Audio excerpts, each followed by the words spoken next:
के गुरु घासीदास बाबा की जय। रत्न नाम तो ही सुमिरो हृदय में करिहो बास।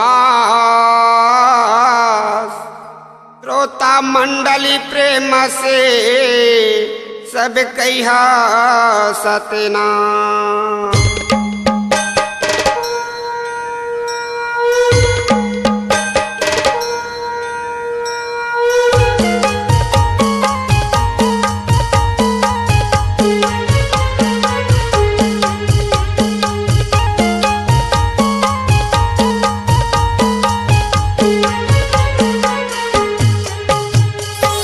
भक्ति के घर माँ बारे दिया ना,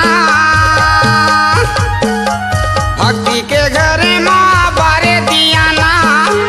जगमग चमक थे घर अंगना तोरे नाम के बाबा। आरती होती सतनाम की तोरे नाम के गुरु। आरती होती सतनाम की। भक्ति के घर माँ दिया ना,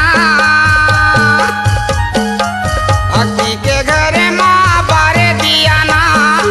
जगमग चमक थे घर अंगना तोरे नाम के बाबा।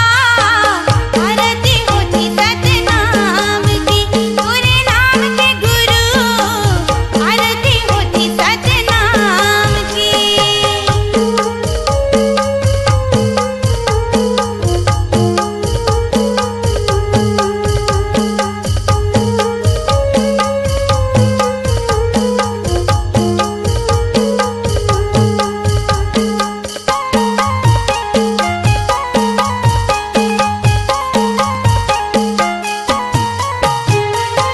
धरती आकाश तोरे आरती उतारे।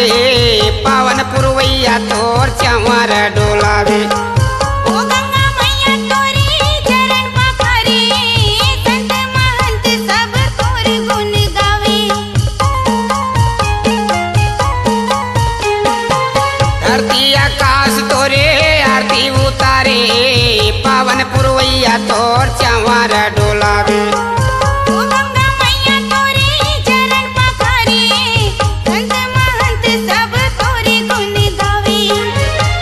सूरज के बारे दिया ना,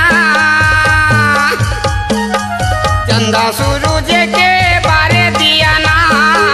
जगमग चमक थे ये जग माँ तोरे नाम के बाबा। आरती होती सतनाम की तोरे नाम के गुरु। आरती होती सतनाम की।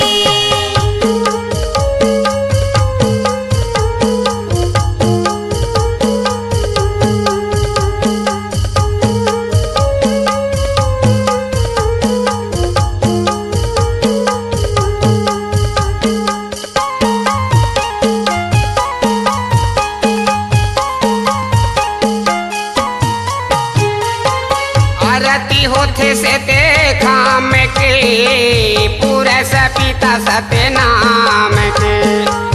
आरती होते गुरु धाम की पांचों गुरु पांचों नाम की।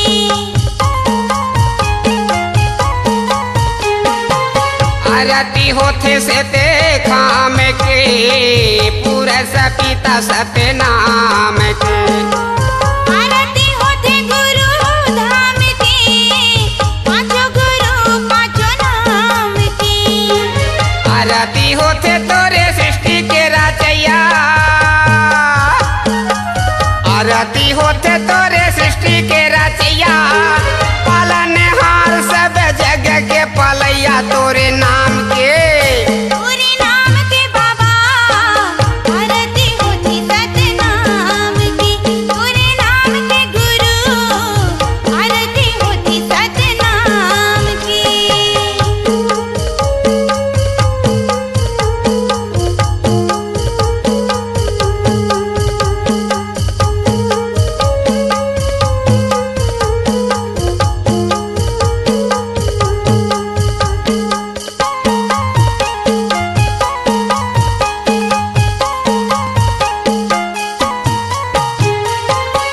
आरती होते सत्य ग्रंथ के माता यमरौतिन महंगू संत के आरती होते सब संत के गुरु 42 वंश के